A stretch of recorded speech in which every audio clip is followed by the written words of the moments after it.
He's down. Jimmy there? I got the Yes. I got to Hey, Jim, say hi to Chris. Jim, long time, man. Chris, I was trying to think, and I believe the last time you and I were in the same room together was the night that Michael married Kaylin's mother. Where was that at? I was at your house. It was It wasn't the wedding. Yeah. It wasn't the wedding. I got married at Lamato's house. We came to but the you party. had the reception. I was going to say David Underwood's house in Laurel Canyon, but anyway, That- I got your text before I came over here to shave my balls in case we're here to relive any of the '80s. So I did do that. I am prepared. Balls are shaved. we are here to relive the '80s, by the way. Yeah. Well, and David Underwood's house in Laurel Canyon would be kind of a center spot for that. That's certainly where we met. That's if you where we recall. met. Yeah. What do you Yeah. what do you call the party after the wedding? The Reception. The reception. We had the reception at your house, Bruce and Willis we had was there. And yeah, it was a big deal because Demi had I had done something with Demi. I was living in a Yeah, house. Seventh Seventh Sign, Sign, yeah. Seventh Sign. And Yeah. me and Bruce were there, and he was walking around with you a were black renting his trench house, coat. weren't you? Renting his house. I was renting, not Demi's Bruce's house. I was Demi's. renting from Demi. And then it was pretty much after we did the Seventh Sign that she hooked up with him. Yeah. And then his mother and I got married. And we got married at my agent's house, at Ed Lamato's house. Yeah. And I was best man. I got pictures right here signing a little paper. yeah. So anyway, Jim, in case, and for the audience that's listening, I would describe Chris Murphy as a friend, a wingman, and a fixer. If I ever got into any real trouble or even any kind of trouble, I would call Chris. And Yeah. Chris was always able to keep me out of jail. Yeah, there was a few times that happened. But without going into too much detail, there was a time when Michael was doing a movie in Arizona, and he wouldn't go to the set for whatever reason, probably good reason. Didn't like the director of the script or whatever. He was always smarter than most of the directors, except of course Cameron. But he called me up. Jennifer called me. Somebody called me. He's like, you got to get Michael out of there. I know. I called Michael, and Michael's like, fuck you, dude. I'm not gonna leave in the trailer. Who the fuck are you, dude? Just sit in your Hollywood Hills house and fuck you.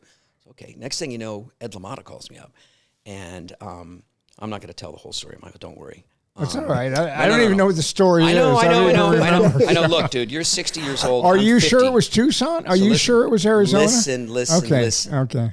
Ed LaMotta calls me up, most powerful, godlike human being in America. Yeah. He called me up. I thought maybe he had a role for me. I don't know. It's like Ben Press here. Ben Press. I got Ed LaMotta for Chris Murphy. Oh, Yeah. shit. Yeah, Wow. Yeah. It's like, hi, Chris. Calling for Michael. We need some help. Need to get him out of the trailer. You've got a driver coming to pick you up in 15 minutes. You're on a plane to Arizona. And I got there, and the trailer was locked, and I banged on the door. And you said, like, who the fuck, what the fuck are you? And I opened up the door, and then I won't talk about the rest of it. You don't remember the story? No. I don't want to tell the story. I don't want to tell the story. Do you know the name of the project? I don't, but it was that religious kind of. I think it was a Christian show or some kind of Christian thing or something like that. And so you opened the door, swinging at me, and I took you down in a bear hug. Swinging at you. Yeah. No, I remember that. Yeah, and then unfortunately, because we never wanted to hurt each other, we wrestled a lot. Yes. Yeah. Sometimes with clothes, sometimes without clothes. And it was no, fun. I got a shot to the kidney though. Yeah, that you gave remember? me Okay, that hurt for about a month. Yeah, after. so I wanted to control you without damaging the film aspect, and so, but you did get like a carpet burn on like part of your face that they would be putting makeup on, and you would be screaming. I was like, I think that was the little Christian movie that I did in Phoenix. Yes. And, so I was right. Yeah. And I did have a minor episode on. I consider that a pretty minor episode. When I think of Chris and Chris's life. But by the way, just you had 2 shots left, and we got the shots out, and we got back on a plane and left. So I fixed it. Yeah. You did. You fixed a lot of things. Yeah. You also you worked on the Abyss with me. Tell me what. I believe that I did. Once I was cast in the Abyss, I believe that I called Jim. Yeah. And said, I've got a friend. He's great underwater. He's great with underwater stuff. you might want to take a look at them. Can you tell me, like, from the beginning of, go. Yeah. So you and I was always a tough guy, always carrying myself well, and you played a tough guy. And and looked a hell of a lot tougher than me on screen, right? I mean, I look too much like Michael J. Fox, your words. But we were studying with Keith Hirabayashi, is the way we pronounced it. Yeah, Keith. But it's Keith Hirabayashi. You and I never pronounced it. I just saw him about 6 weeks ago. Get him on the thing. Incredible guy. Yeah. So we were, you wanted to get tough, so we were doing gung fu with him, and we were fighting, and it came up that you got the Abyss, and I'd worked a bunch as an actor and was struggling to get anything done, and you said, hey, there's some Navy SEALs or something, and Jim asked me if I had anybody I wanted to work with or whatever, and then you mentioned me, and then I got I got a reading, then I got a screen test, and then I had to go in front of Jim in this trailer and do a test, and it was the weirdest thing in the world because I think he gave me like a he said, "Is there any guns in here? Are there any guns?" He's looking around like this trailer. Cameron? Yeah. This is Cameron? Yeah, he's like, "Are there any guns First in time here?" you met Jim? Yeah. So you auditioned for a casting person? yeah. You auditioned a couple of times And did before? some screen thing, and then you went to meet. Okay, all right. The funny thing was, he's like, "Hey, how you doing?" Blah, blah, blah. And I was like, wow. And there's no guns, obviously, in this casting trailer. There's no AR-15s or anything. So he said, give me that Christmas wrapping thing. And he ripped all this wrapping paper off and took the cardboard thing out, and he goes, here's your gun. And I'm like, okay, cool. And he goes, I want you to do the line, get back, like intense, and just pointed at me. And that's that scene, where we've got him locked up, I go, get back. And he goes, more intense. But, couple funny, you've done great work on talking about the Abyss. I mean, better than any other film. I mean, some just incredible stuff. And I just have to bring up a couple of funny stories. One of them that involved you and me that you did to me was in the end of the movie, Shonik, my character that I play, gets captured, whatever, and like taken over. So they put a couple pieces of duct tape around my hands and around my legs. Yes. And then Jim looked over and said, like, come on, man, he's a Navy SEAL. He'd get out of that. So Michael's like, grabbing the tape and wrapping it around my shoulders and my feet and my ankles. And they got me for duct tape from my shoulders all the way down to my ankles. And then Michael's over laughing, doing something with somebody. I don't know what he was doing. Every day that we were shooting, you might be in the background. Yeah. And so they took a sign and they wrapped it around me and they wrote "safe sex" on the sign. And that was your contribution. But to add to one of your stories about Jim Cameron, everybody loves to hear about Jim Cameron, and this is to me the greatest Jim Cameron story I've ever heard. We arrive, we're prepping and stuff, not shooting. And Jim has put on a truck 2 of those, what are those things they fly around on with the joystick? Helicopter? Well, they were what are those things called? They were kites, and they've got a joystick, and they fly up in the air. They're called, help me, Jim. Yeah, not drones. You're not talking about drones. No, you have 2 people flying them, man, and they have aerial. They're the big giant kite, not hang gliding, but the ones with the engines in them. Ultralights. Ultralights. Yeah. I know what you're talking about. He packed up 2 ultralights, and him and his brother Mike and the whole cast. We go out to this field, and we all have guns, and we're shooting guns and doing target practice and having all this stuff, and they're shooting a bunch of video, and Jim takes up a couple actors in the ultralight, and Mike takes a couple actors up, and they're flying over the set. I was aware of this. Yeah. And listen, and then there was Mike's girlfriend, beautiful blonde girl, and Jim comes over, or Mike comes over and says, "Here, get in, I'll give you a ride." And we're all standing down there. Do you remember this story? No. He takes her up in the air. This is Jim with a... Mike and they're in their ultralights, flying around in Okay, circles. but who's taking the girl? Mike and his girlfriend. They Mike and his girlfriend. We all see her get in the ultralight. It's a double ultralight. Okay. We all see it. There's 20 of us down there, know. Rick, everybody's down there. Right. Flies up really high. We're all talking and shooting guns, and we lose track, and it goes over the hill. All of a sudden, we hear the ultralight coming right above us, and we see a body come out of the ultralight. And it's her, the blonde hair. She is coming from 1,000 feet, dropping right on top of us. And there's like 2 seconds, 1,001, 1,002, and then we realize it's a dummy. Right. And he had flown, Mike had flown over the hill, put his girlfriend on the ground, put the dummy with the blonde wig in the ultralight, flew it over us. Here we are, all these young actors, coming to embark on this big, dangerous movie, and we got a body falling out of an ultralight. I mean, I never forgot that. That was classic Jim Cameron. Jim did it, or his brother? Jim Mike and his did it? brother both did it, and I think, they're both responsible, both liable. But they actually, if you remember, they took paint guns. We were all shooting, my 9mm Beretta. We were shooting there and just shooting at tin cans. They took paint guns and went up in. This is before shooting. Went up in the ultralights and we're having paint gun wars up in the air, shooting at each other, flying ultralights at each other. Fights with paint guns? Yeah, I mean, I had to sign a contract. I had my Harley brought out there on I called Fox. I said, I want my Harley in the trailer, and they brought it out so I could scoot around. The first thing when it got there, I had to sign all these documents saying you can't ride your bike, you can't ski, you can't do this, you can't do that. Yeah. And here they are in a paint gun war. Like, unbelievable. In ultralights, yeah. Yeah, unbelievable. It's legendary. Everybody always talks about how difficult it was working on that movie. What was your experience as far as it being difficult for you personally? And what is your experience of working with Jim Cameron as a director? Nothing compared to any of you guys. You guys all went through so much more. I mean, what you and Ed Harris went through, and you correctly said. What did we go through? What did I go through that you didn't go through?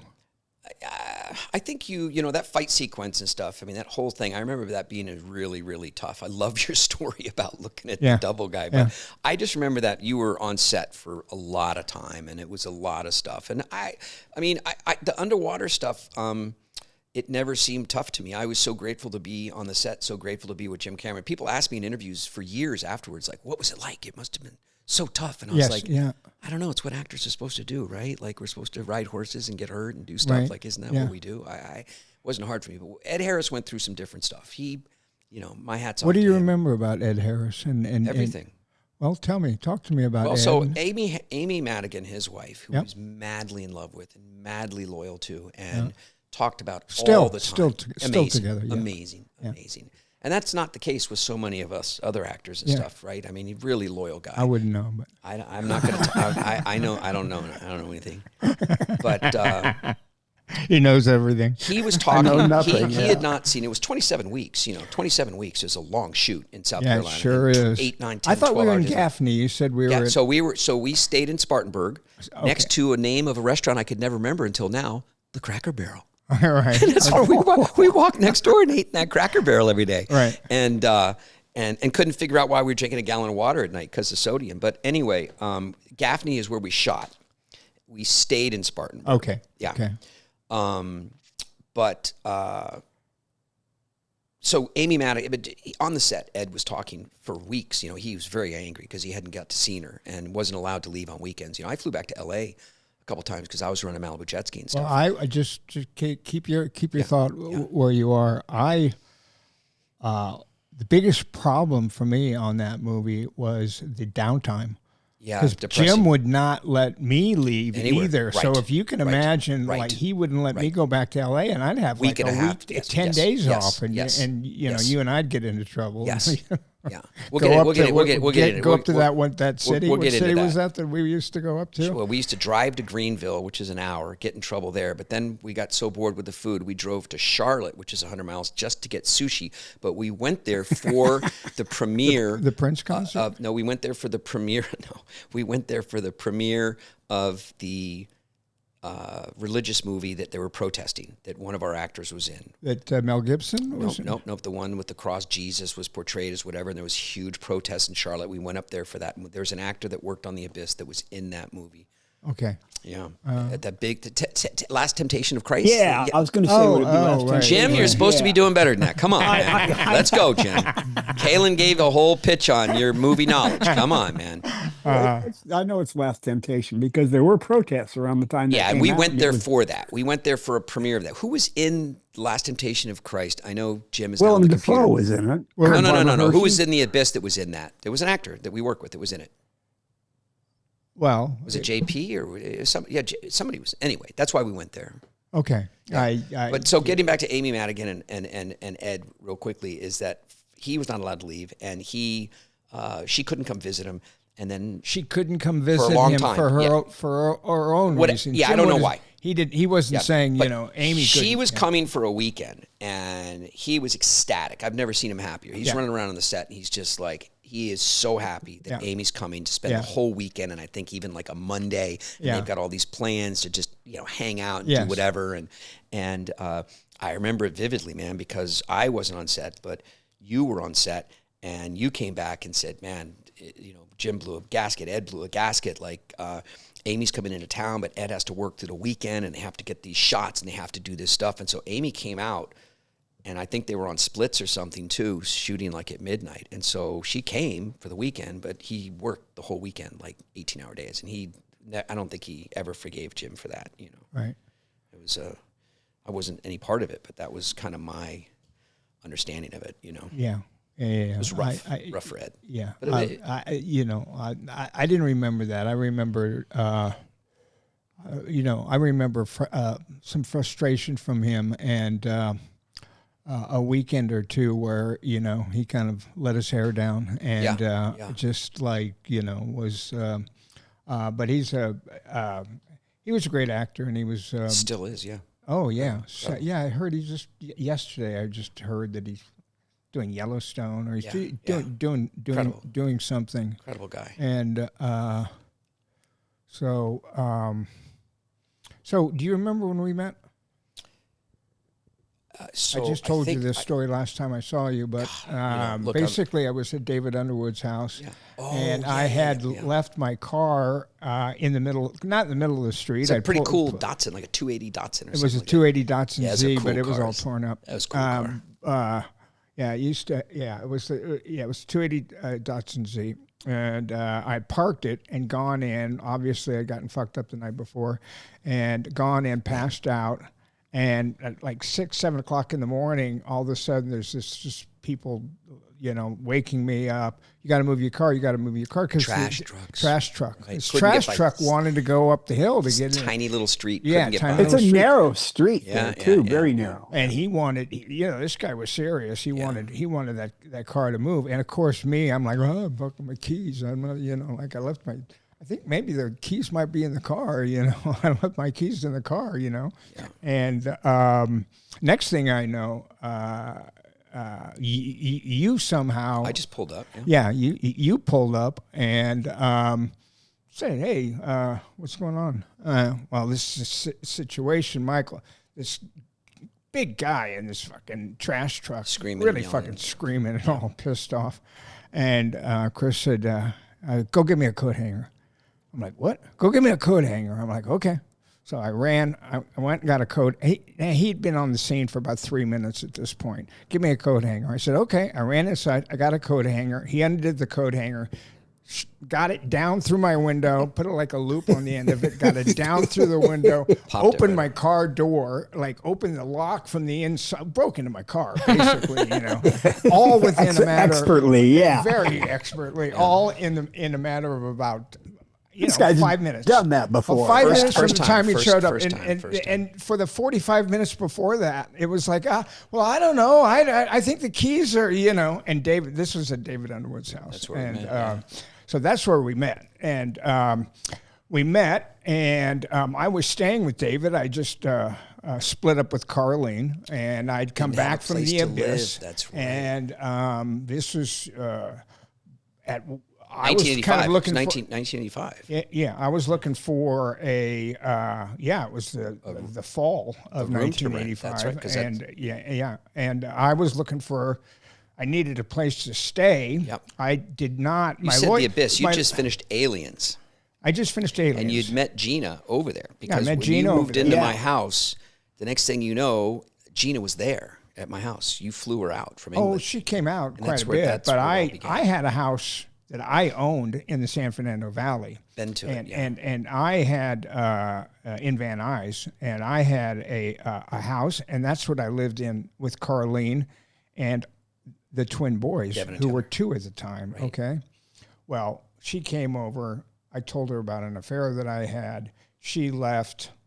Okay, I came back. We had one. What do you call it when you get together with like somebody who tries to work a mediator, Counseling? or like, Counseling like session, something along those lines. Yeah. And that just Yeah. went nowhere. Yeah. And so it was like, all I right, remember we're you telling me, like, I've agreed to give her half of everything for the rest of my life, and she wants lawyers. And then the lawyers, you spent a fortune. No, on both wait. lawyers. Because what happened was the lawyers said to me, Michael, you own that house before you married her. Oh. So she and the 2 boys need to go. Oh, wow. And you stay in the house. Oh, wow. And that was and she had a lawyer at that point. I had a lawyer at that point. And it's like, I'm not going to fucking do that. No. I'm not going to fucking do that.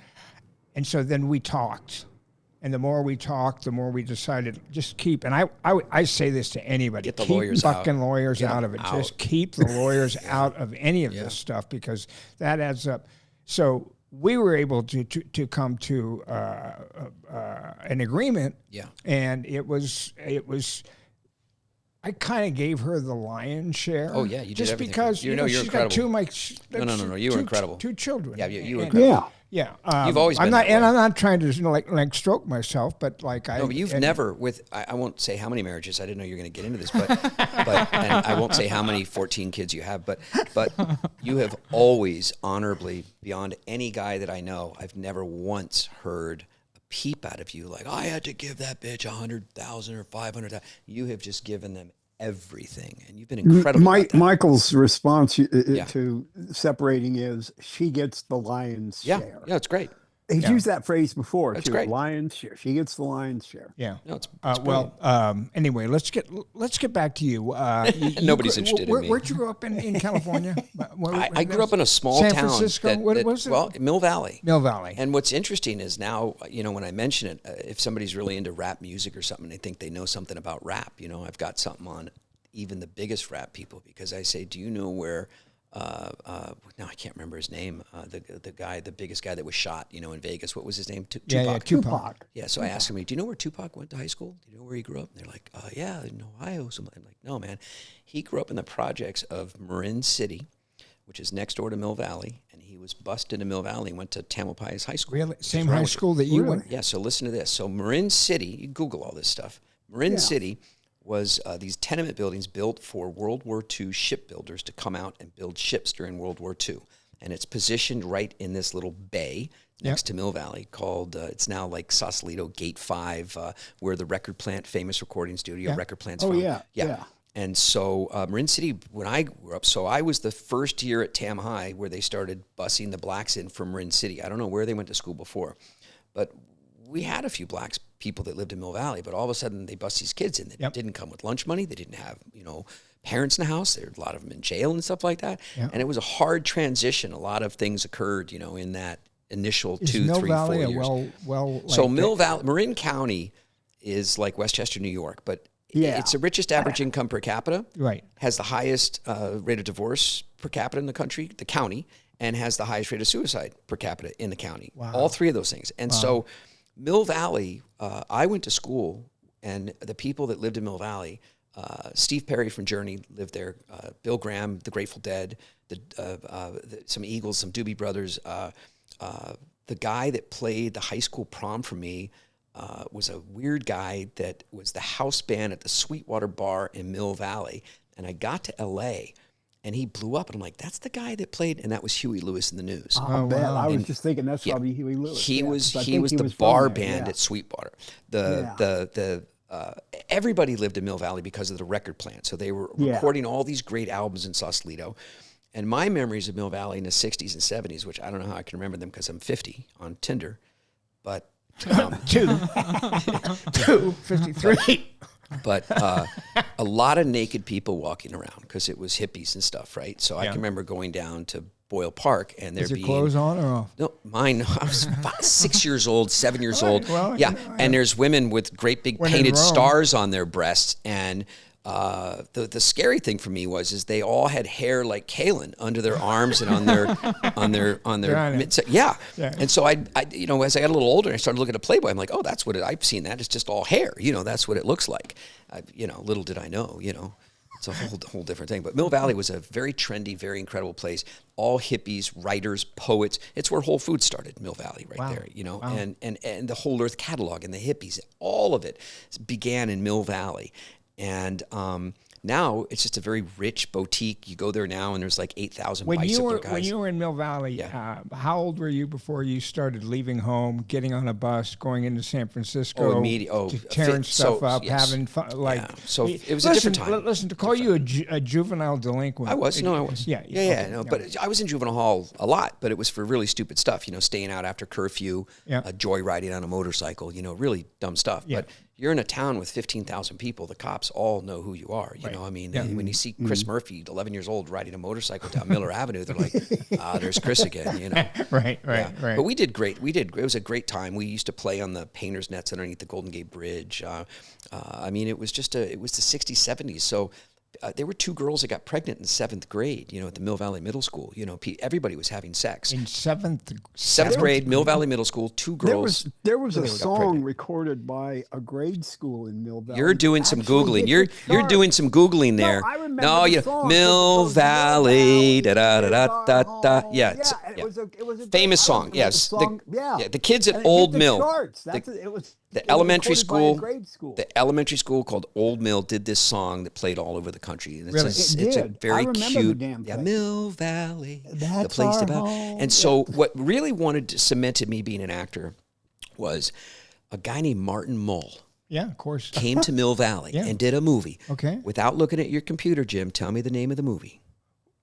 He's not going to know. Okay, it wouldn't be real life. It's called The Serial. Okay. And it was a joke movie you've never seen. Yeah. Highly recommend it. About Mill Valley. People, the hot tub parties, the sex, the extravagant. It was a very 70s. Yeah, movie. And so they all came to Mill Valley and they blocked Miller Drive, and I saw like camera tracks and honey wagons and actors and stuff. And it was so incredible. Yes, But to give you an idea of what Mill Valley was, quick story. Downtown Mill Valley, where the old bus stop was, it was all dirt. And we'd hang out there 10 years old, 9 years old, till 11 o'clock at night, just kicking balls and just doing stupid stuff, jumping on the back of buses. And it was this hippie. He was really, really old. He was about 21 years old. And he had this long black hair, and he had a guitar. And there's a bench still there now in between this 4 redwood trees. And he would sit on that bench smoking pot, playing the guitar. Yeah. And us young kids would sit around him. It was before skateboards. We had bikes. Right. And we would sit, and he played his guitar, and we were all like, 10 to 12 years old, and we knew this was something special. This guy playing his guitar, like, because, we were all in school, and kids playing the guitar, like strumming the guitar. Right, this guy was picking, and like, he was incredible. And of course, he'd give that joint to all of us, and we'd all smoke to do a little couple of hits and stuff. Do you know who that guy turned out to be? So one day we go down there, and he's kind of sad. He's passing the joint around to us 10-year-olds. And he says, I got a gig, I got a job, And we're like, a job? What do you mean, a job? Right. He was playing a guitar. And we had no my memory was, how do you play the guitar for a gig? Like, I didn't understand what he says, well, I'm in a band. I got picked up by a band. And we're like, what band? He's like, it's called Jefferson Airplane. And it was Craig Chiquita, one of the greatest guitar players that's ever played guitar in the world. He does flamenco guitar. He has his own albums of guitar. This guy was smoking pot in a redwood forest in Mill Valley. Like, I mean, that's Mill Valley. Yes. That was, it was just an incredible place to grow up. Yeah. Not so much now. Well, you saw this film shoot. This set, the production up there, and you were like, wow, this is interesting. I want to be an actor. How old were you when you moved to L.A.? 18. 18. 81. You graduated from high school and said, I want to go to L.A.? So my dad says, you go to college, and I'll support you, or not. And I jumped in my Camaro with a surfboard, and I was 18 years old, and I was so cute. 18, I was so cute at that time. I mean, people looking at all the wrinkles and, how old I am now. But I was, in high school, I had long blonde hair. You're gorgeous. No, there's nobody better looking than you. You fans of Michael Biehn, if you haven't seen The Fan, to see how sexy this guy is. I mean, he's incredible, right? But anyway. All the gay men love the Fan. The martyrdom of sex. I'm not saying anything about you, but I'm just saying all the gay men. No, you're handsome. I was so good looking. Have you been looking. married, by the way? What's that? You haven't been married, have you? For a minute. Just for a green card thing. Yeah. But so I had like I had girlfriend when I was 14. I had like a 19-year-old girl picking me up at my house and taking me up on the mountain and doing me in the car. Like I was pretty popular, you know, in terms of like, and had a lot of energy, and people said like, wow, you could like be an actor. And I was in Dan Caldwell's acting class at Tam High, which Tupac went to 15 years ago and did some great stuff there, wrote poetry and shit. Like, and so Robin Williams, I'd gotten thrown out of Tam and I had to go to Redwood, the high school over the hill, which is where Robin Williams graduated. Okay. And you were with me when we ran into Robin Williams, and I want to tell the Brooke Shields story with you when we get to that. But Robin Williams, the front page of our newspaper at the high school was Robin Williams, and he was doing that TV show and stuff. So it was so it was just a real thing. Like he went to Redwood, I go to Redwood. Like he became an actor, I'm going to become an actor. So it was just, looking back on it, was the most naive, stupid thing I could have ever thought in my life. So I came down, living in my car. And I thought it'd take a couple of weeks, you know. I thought I'd just walk down Hollywood Boulevard. You'd hear all those stories, right? I mean, I actually went to Schwab's drugstore thing where the girl was. I went in there and I ordered a milkshake and I sat and I looked around and like saw these people. And honestly, I mean, I really thought like somebody. And you know, eventually when I was like 19, Alan Carr, the famous, you know, you talk about the Me Too movement. I mean, this is a Me Too movement reverse. I hate to segue out of, you know, my coming to LA, but I was at a cafe on Sunset Boulevard with this gorgeous girl, Sunset Plaza, and this huge, heavy, fat guy, 400 pounds. In a caftan, in a giant a Hawaiian shirt. He stops and he looks at me and he tells me everything. He tells me exactly what every actor always wants to hear. Right. And he looks at me, he goes, he just stops in the whole restaurant. Right. And he goes, "Are you an actor?" And I just look up at him, I say, "I am." And I just finally, like, somebody fucking gets it. Like, yeah, of course I'm an actor. Yeah. Like, if somebody recognized me, he goes, "I got a part for you." And I was like trying to play cool. I was like, wow, we exchanged numbers or something like that, you know? And I called my mom. I say, "Mom, I'm giving you an offer to part. It's all going to happen." He had bought Jimmy Cahn's house. And Jimmy Cahn's house had this disco with the ball and whatever. So I had a motorcycle. And I drove up Coldwater Canyon to this famous house, and my time arrived. My time had arrived. I mean, this is the way. I didn't know who he was. He did Grease, so I did him on Grease. Yeah, dude. Yeah, incredible. I mean, made billions doing La Cage aux Folles or whatever, producing that. Anyway, so I ride up. I've never seen a house like this. I've never seen security guards. You know, they want to take my key, and I got to take my fucking key, and they walk me up into the house, and there's Alan. He gives me a tour of the whole house. He shows me all of these pictures with him and John Travolta, and they're all around his bedroom, and they're embraced. They're you know, it's more than just you and I, like, you know, hugging after a couple of beers, right? So I was kind of shocked, man. I was like, wow, I thought John Travolta's my hero. Like, wow, this is gay. Like, they were all like kind of gay photos, right? Okay. And I didn't know that he was gay or straight, whatever. He had this whole dinner prepared for us. A private chef. We're sitting in this living room at a desk.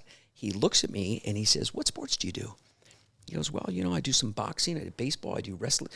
"Did you say wrestling?" Uh-oh. I said, "Oh, yeah, no, I'm a great wrestler." He goes, "I got a wrestling movie." I mean, this is straight out of, like, you know, a book of grooming, you know. It's incredible. And I can remember sitting there. I was a tough kid, but I still weighed like 142. I used to box 142, so soaking wet, I was 142 at that time, you know. Yeah. You can be as tough as you want. You got 400 pounds.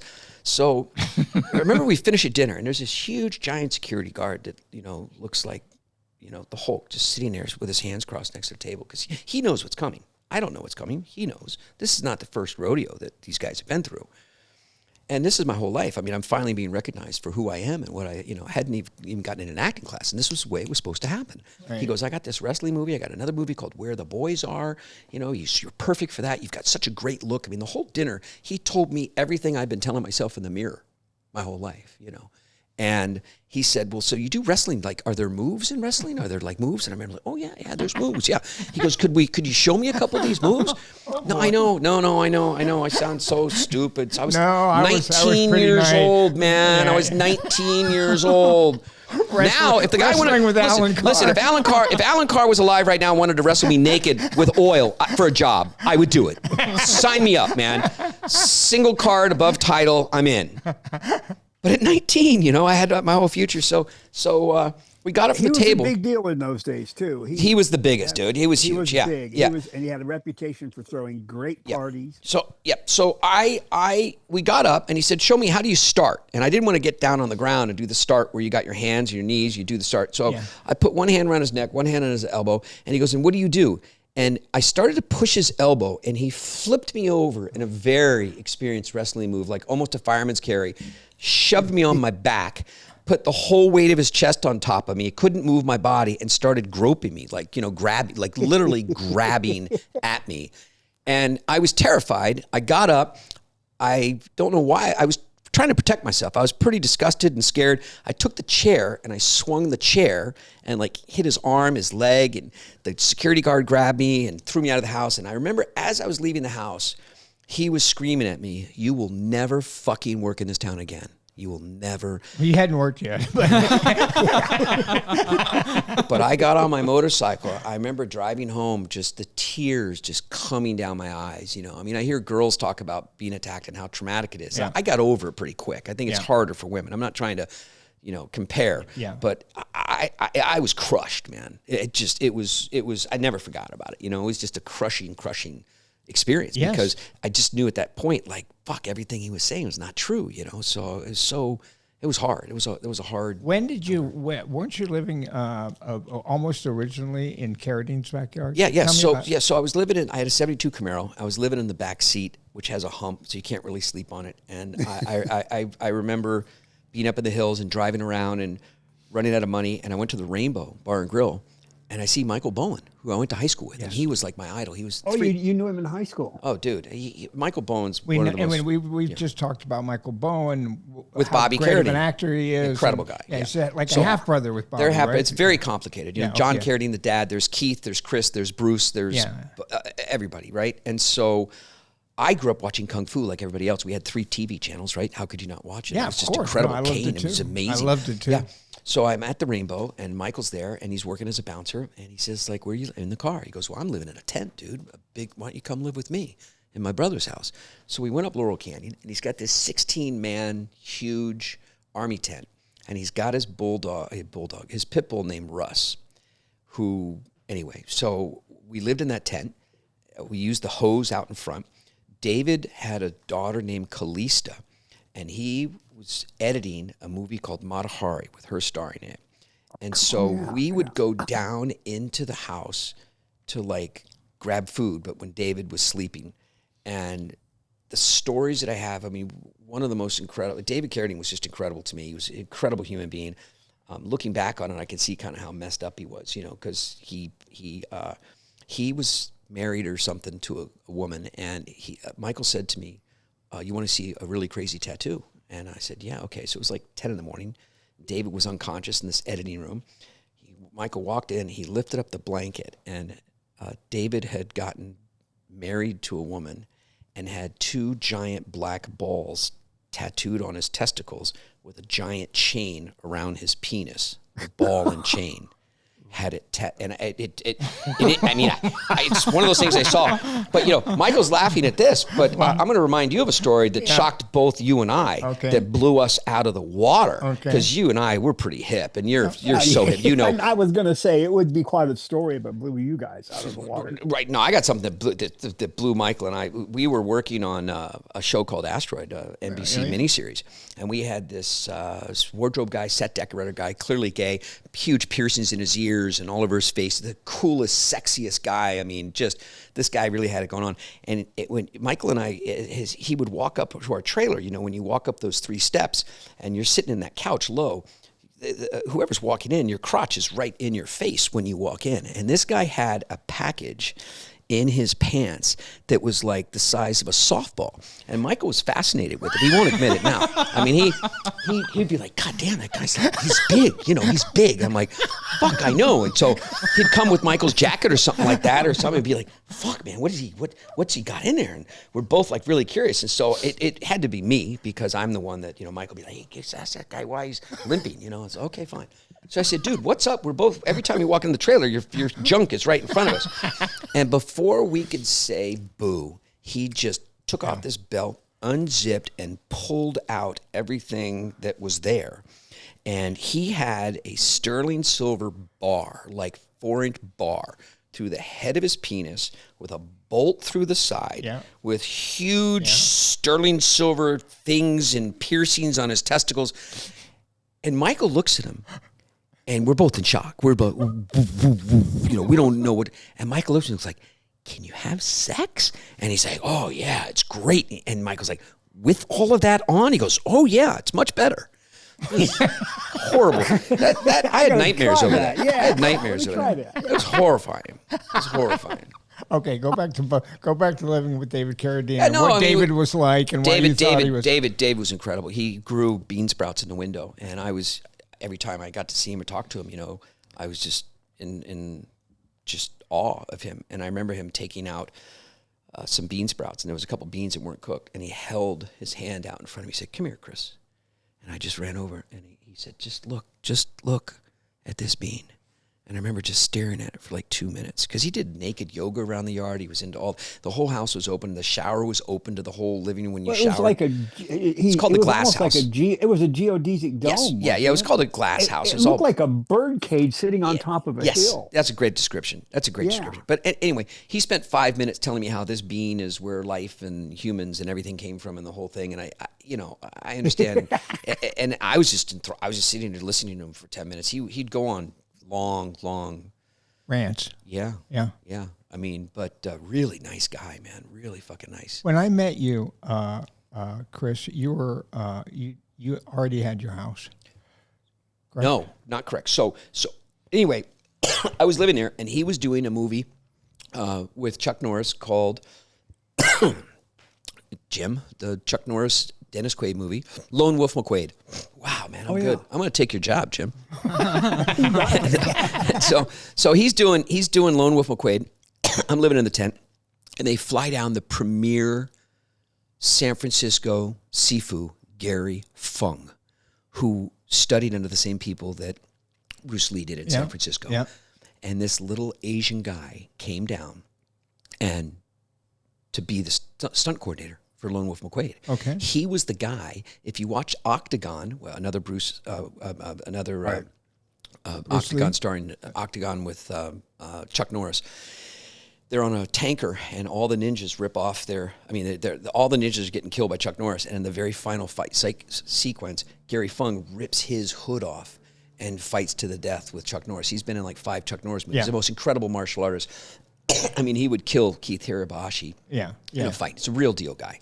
And so he came down. I remember he came down with his luggage and all this stuff, all this fighting equipment. And I was there, and Michael was there. And David Carradine just said, here's a room over here. And it literally had like clothes and food, and he just took his hand and he wiped it all off. And he gave him this like cot in this like kind of side room, like a closet type thing, because the house didn't really have rooms except for David's. Okay. Had like a loft he slept in. So poor Gary was there for a couple of days, and I got to talk to him. And he's like, how do you live in this tent? I go, I'm trying to get an apartment. I've got some money put together. I'm going to get an apartment. Yeah. Right. So immediately, because of him, I went down and I got an apartment in the French Hill Apartments, a little bachelor, $400 a month. Yeah. And that's where we were all going out one night, and David brought you over, and I met you there. I think I met you. No. I met you with David when you unlocked my car. Yeah. And at that point, I said you understood that I needed a place to stay. Yeah. And then I bought the house. You offered... We'd known each other a couple years. I bought the house in '85. We'd known each other for a couple years before that when I was at the French Hill Apartments, because you came in there. Because I remember I was really stupid. I remember looking at you one time. David brought you over. We were going to go have drinks at some place. And I remember looking at you. So when I first met you, when you did that thing with my car, you were in an apartment. I must be. Yeah. Okay. Yeah. All right. But I remember embarrassingly. How long was it between that time and the time you got your house? 3 years, I think I had that apartment. Really? Oh, 82. Okay. I did Valley Girl in 83. Okay. I was living in the apartment when I did Valley Girl. Okay. Yeah. Okay. And so, but you came to the apartment. We were all going out one night, and you and David came over, and I don't know why I said this to you. I should apologize now, but I looked at you and I said, "What agency are you with, dude?" and you're like just very modest. You've always been modest. You've always been humble. You're just like, I mean, it's always me at a restaurant. It's like, hey, this is Michael Biehn right here. You guys realize Terminator, Aliens, Tombstone, The Rock? Like, hey. Yeah, and Michael just put his head down, go, Chris, what are you doing? I'm like, rock? Michael, I got 4 girls coming over here now. Shut up. You know, Michael's never tooted his own horn. But I looked at him. I said, what, you know, I just looked at him like, yeah, I'm just like this guy, right? Like, who's your agent? He goes, ICM or William Morris. I'm like, how the fuck are you with William Morris? And he was just like, well, you know, I've done a couple things. You know, he'd just done fucking some great movies. You know, he'd done The Fan. He'd done other things, you know. I think he'd done Terminator. I'm like, how do you get with them? How do you? He goes, well, I'm with Ed LaMotta. I'm like, how did you get with Ed LaMotta? And I was so, like, I couldn't believe this guy sitting in front of me had all of this. And I was with, like, the whatchamacallit, Hecht Agency, you know, on Sunset Boulevard. Amazing. Amazing. Anyway. But yeah, so and so Gary came and lived with me in the apartment, and what I remember is when I came back from England, and when I came back from England, you were at my house because by that time I was at your house. Yeah. Not when I went over to England. I was at the premiere of Aliens in L.A. You took me to with Sigourney and everybody, and met Bill Paxton and all the people. You were living at my house then. Well, also it's the first time Gina came over. Yeah, she was living. His mother was living. You were living with me underneath you. Yeah, right. Yeah. Because I unfortunately walked in on you guys a couple of times because you guys never left the bedroom. I mean, it's like I had a below the house apartment. Sorry, Caitlin. I mean, yeah, that's enough. But you know, below the apartment, and I was up above, and it was an old house built by Ron Buck and Paul Newman in 1957. So it was just wood floors, and I mean, the How noise. many square foot was it originally? Like 17, 18, 1900 square feet. Okay. But the noise, it came from down there, and she came for like some summer because it was hot, you know, and there was just so much noise. I mean, stomping up and down on the floor didn't quiet him down, and then I go down there, and Gina would have a big smile on her face, and Michael would just be dripping sweat, and you know, I remember you got that incredible allergic reaction. Yeah. You screamed for me, and I came running down. Your whole body from head to toe was macadamia nuts. I ate a whole thing of macadamia nuts. Your whole body was like you looked like you were dying. Yeah. It's just I've never seen anything like it in my life. What Gina do you was call terrified. it, Jim? When you're allergic and you get a hives. My whole body was hives. Like anaphylactic shock. And I, instead of doing, when that started happening to me, it had never happened to me before. Wow. And so instead of like doing what I should have done, which was immediately run down to the pharmacy and get, you know, something, whatever it is, I got into a hot shower. Yes. And that like made things 100% worse. Yeah, I remember that. I was in I was in a lot of trouble. Yeah. I haven't, you know, So that was crazy. You don't my eat face blown up. the whole body. Ears, you were ears, naked, like top of my head. Yeah. Like I was like itching. It was absolutely insane. Yeah. Wow. It was like Jeff Goldblum in The Fly. You know, you're just like, Yeah. But so I lived down below you. Had you at that point?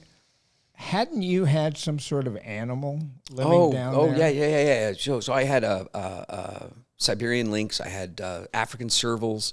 But that cage that you walked through to get to that apartment, the owner had actually had a baby lion in there, which gave me the idea to get, you know, Jonathan Lucas. Yeah, he'd produced a lot of Dean Martin's musical stuff in Vegas. I still have Dean Martin's piano. Wow. And you Jim, you've been in my house. The sunken piano that's sunken in the floor. Remember that? Yeah. It's got a spectacular view of LA. Yeah. It's on top of Sunset. Well, what you saw, I mean, but you know, so the piano. It's a funny story because I bought the house and I was 22, and I walked in and there was a big hole in the floor, and I called up Jonathan Lucas. I said, "Dude, there's a hole in my floor. I'm having a huge party, you know, with all my friends." And he said, "Yeah, it's a piano there." And I'm like, "I don't give a fuck. Bring it back." And he said, "Well, it's Dean Martin's piano." I said, "I don't give a fuck about Dean Martin. I mean, you know, I respect to Dean Martin, but I'm going to be a big star, right? I mean, I don't give a fuck about this has-been actor. You know, bring it back, Dean Martin. I mean, come on. If he'd said Marlon Brando, I'd be like, okay, I get it. You know, don't bring it back, you know." And bless his heart, he brought the piano back. So 25 years later, up at that restaurant, you're going to help me here, Jim, just on Sunset, just west of Doheny, over on the right, where there's all those failed restaurants there next to the Luckman building. There was that famous place, cafe. It was there in the 50s and 60s. I'll remember in a minute. But anyway. Melting Pot. No, Melting Pot's down in La Cienega. This is Sunset up there on the right. and had red booths in it, a big famous back bar there. Yeah. We always went there. Anyway, I was in there at 5 o'clock, 6 o'clock, getting my lime chicken, sitting in the big red booth, watching something up on all the TVs, and I look over to the bar, and you see the silhouette of Dean Martin. It's unmistakable, you know, and he's sitting at the bar. He's there. And he's huddled over a martini. He's just holding it with both of his hands, staring at it. By himself? Yeah, he lived apparently around the corner, and it's a famous. It was there 50 years or something. Now it's been all these different sushi places, different places. We always went there for Hamburger Hamlet. Okay. Hamburger Hamlet. Yeah. Okay. And so I walk over and I sit in the chair next to him, and I look over at him, and he's just staring at this martini. He's fucking hammered. He's just staring at it, and I look at him and I say, Dean fucking Martin. And he kind of looks over at me. He goes, yeah, who's asking? Yeah. And I said, I'm Chris Murphy. I'm an actor. And he goes, good for you. And he just keeps looking at it. And I said, I got your piano in my house. And he pauses, and he looks over at me, and he goes, give it fucking back. I mean, and then he smiled, and I said, Jonathan Lucas. He goes, how is he? He died 20 years ago, but I bought his house, and I got your piano, and I told him the story, and that's my Dean Martin moment. Yeah. You know, it's just how funny. incredible. How funny. Yeah. That house to me, I have never been on either side of the hill and been in a house that had the same view that your house has. I got lucky. Well, you know, Chris, you did a video when the fire started. You know, you saw that? You caught that? Year, and you were able to pan from your house. You were able to pan from the Malibu fire all the way to downtown. All the way to downtown and beyond. I mean, that incredible panoramic view of the whole LA basin. It's got a great view. It's got a great view. People come in and say, you know what a great view is, and I say, I'd like to say thank you, but I didn't do the view, you know.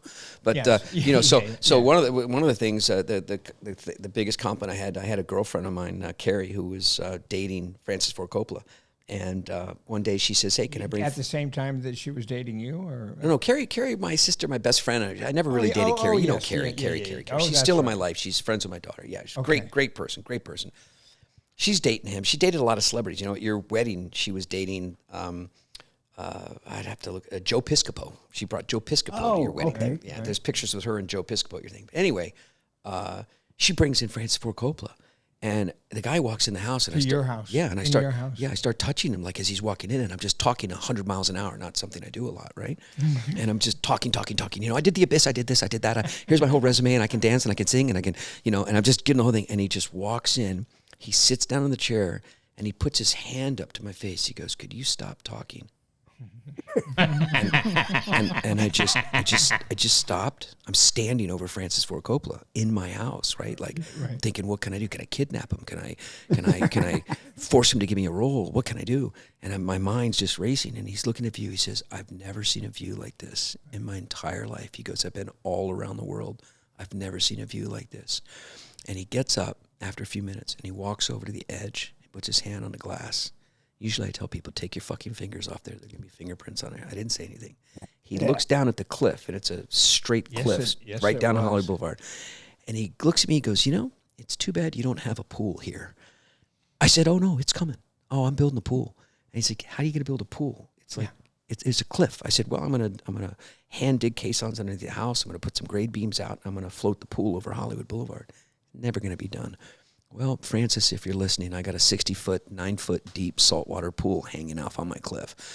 So that's you do? Yeah. Wow. Yeah. It's 60 feet. 60 my feet, word. 60 feet long, 9 feet deep. Michael told me you'd put in a pool, and I was picturing something. And we never smaller. go in it. Nobody ever goes in a pool. Michael pointed that out years ago. You know, you don't go in a swimming pool. You look at a swimming pool. Jay Leno said he's had one for 25 years and never been in it. Yeah. My daughter was 2. You know, I couldn't get her out of it. So for a couple of years, Caitlin was like that.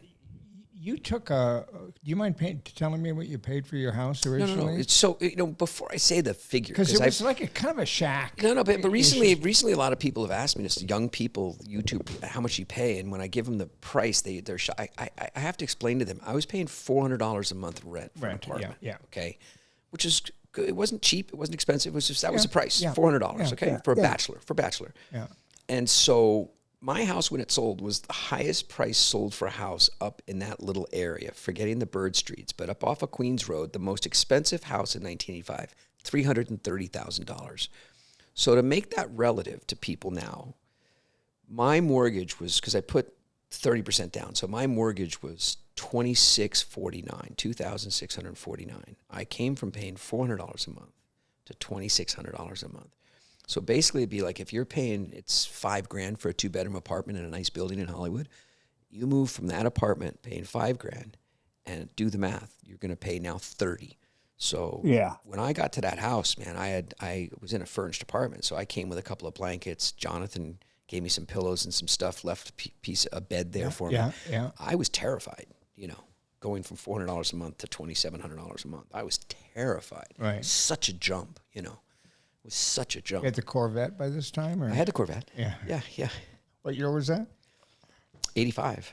85. Yeah, the best Corvette story was I was running Malibu Jet Ski in Malibu. Stand-up jet skis, not the ones you guys all know where you sit down. Those aren't jet skis. Those are wave runners. And I was running Malibu Jet Ski, and what's his name? Jim, the Malibu actor who got in some Robert Downey Jr. So everybody came out to my beach. I mean, from Tom Cruise. I mean, everybody that lived in Malibu came out. Rob Lowe, the Estevez, they came out and jet skied and stuff. The James Bond guy, his kids, everybody that lived in Malibu came and jet skied because there's not a lot to do out there. So Robert Downey would come out sometimes, and one day he's out there and he goes, "Shit, I got a reading. I gotta get in." It was like a Friday, and it was like 4:00 and traffic on PCH. He goes, "I gotta get in." And somebody said, "Chris Murphy, he'll get you into town quick, He'll get you into town quick." So Rob says, "Hey, Chris, can you get me into town?" I said, "Yeah, fuck, let's go, And, he was like a huge star at that time. He was a part of the Brat Pack, And he had this shoebox. It looked exactly like a shoebox that shoebox cleaners. They have those boxes that they clean shoes with, right? Yeah. It's that big. And the Corvette's tiny, and he's got this box. I'm like, what the fuck is that? And he says, young people aren't going to understand this. Basically be like if I started floating and flying out of here, because he said to me, it's a phone. I'm like, a phone? Shut the fuck up. How do you have a phone? You can't have a phone like in a car. Like, how do you? The concept was just not even close to understanding. Right? It's hard to explain that to people. Right? Yeah. He got in the car, and of course PCH is blocked from the Malibu Pier all the way in, and that's why they got that middle lane in between traffic. It's for people like me, So I got in that middle lane, 60 miles an hour, and he was terrified. He's like, "Dude, I got a career, I got a life, like what?" And all of a sudden, his phone rings in my car. It's the first phone I'd ever seen, way before the brick. And he pulls his phone out. It's got a cord connected to it. And he's talking to his agent in my car, driving on PCH. It was an out-of-body experience. I mean, next thing you know, we're going to be watching televisions in our car. Texting or writing. Yeah. Talk to me a little bit about that business.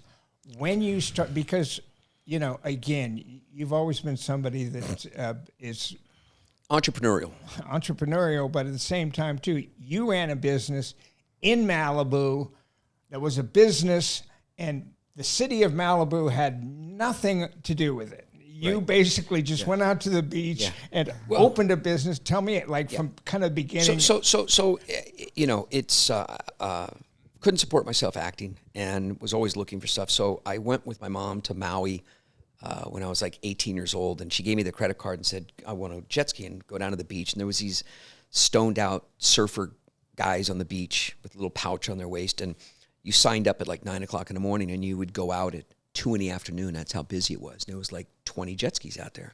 So I did it every day. I got home, and my mom got the credit card thing. She goes, "Christopher, what did you do? What did you do?" I'm like, "What do you mean?" She goes, "It's like $750, island jet ski. What did you do?" I'm like, Jesus, they ripped me off. They ripped me off. So I called them up, and it was $65 an hour to jet ski. And I did it every day for, sometimes a couple times a day. Yeah. And then I'm not that bright.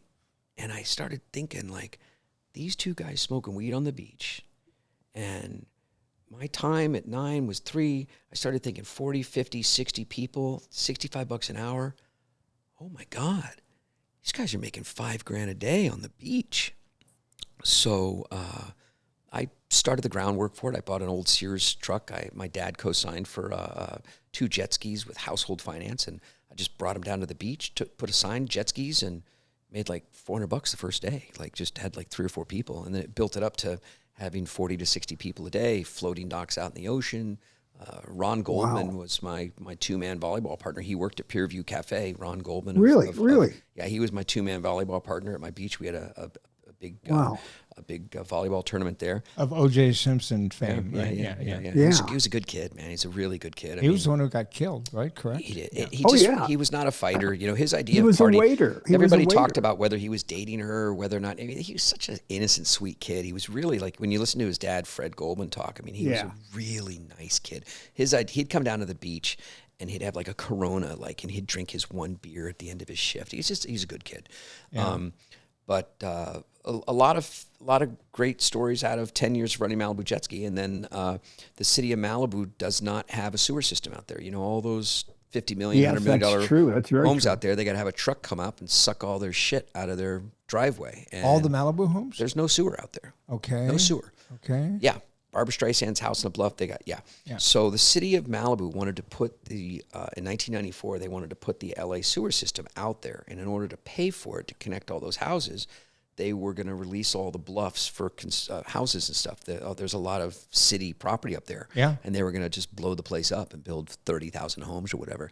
City of Malibu said no, elected themselves a city, and became a city. And then they threw me out of business, because they didn't. They weren't a city. No, they were LA Incorporated. I had my permits with LA County Beaches and Harbor. I had permits with LA City. Permits. Yeah. I thought you just went out there and opened it. Well, I did. No. When I first, I know you were fighting. When I first opened it up, I took 2 jet skis down to the beach and swam them out in the water and took money on the beach. Yes, I did that. And then immediately the sheriffs came down and said, "What are you doing?" And then I had to go through the whole process. Yeah. Oh, okay. Because I remember you going through a period of time where you were fighting Malibu, and Malibu was was the end. That was 94, and the people were building houses. Their houses were halfway under construction. We were all at the Pepperdine auditorium, begging, pleading, because when they became a city, these people that were the city council, who, by the way, just lived in the trailer homes up there. I mean, Barbara Streisand wasn't going to be on the city council. Yeah. And they just canceled all permits with the city of LA for a 90-day period. And it was 4th of July weekend. It was the middle of my summer. So they wanted to review all building permits, business permits, everything. Anyway, it's a boring story. How would you look upon something dirtier than you are?